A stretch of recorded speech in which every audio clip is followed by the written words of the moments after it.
நம்முடைய வெட்கத்தையும் நிந்தையையும் மாற்றவல்ல தேவாதி தேவனுக்கு துதியும் கனமும் உண்டாகட்டும். இந்த நாள் ஜெபிக்க வேண்டிய வேத வசனம் சங்கீதம் 44:16. என் லட்சை நித்தம் எனக்கு முன்பாக இருக்கிறது, என் முகத்தின் வெட்கம் என்னை மூடுகிறது. துதிப்பதற்கு யோவேல் 2:27. என் ஜனங்கள் ஒருபோதும் வெட்கப்பட்டு போவதில்லை. நம்முடைய வாழ்க்கையில எதிர்பாராம நமக்கு வருகிற வெட்கமோ அவமானமோ நமக்கு சொல்லி முடியாத வேதனையும் துன்பத்தையும் கொண்டு வரும்.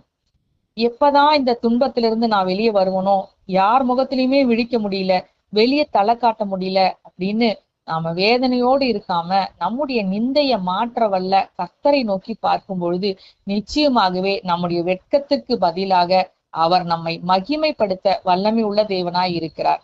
அதனால இந்த நாள்ல சோர்ந்து போகாம கர்த்தர் நம்முடைய நிந்தையெல்லாம் மாற்றணும், வெட்கத்தை எல்லாம் மாற்றணும்னு சொல்லி ஜெபிக்கலாமா? தம்முடைய ஜனங்கள் ஒருபோதும் வெட்கப்பட்டு போறத அவர் விரும்புகிற தேவன் அல்ல. அவர்களுடைய கண்ணீரை துடைத்து வெட்கத்தை மாற்ற வல்ல தேவன் நம்மோடு கூட இருக்கின்றபடியால் அவரை நாம் மனதார ஸ்தோத்தரிக்கலாம்.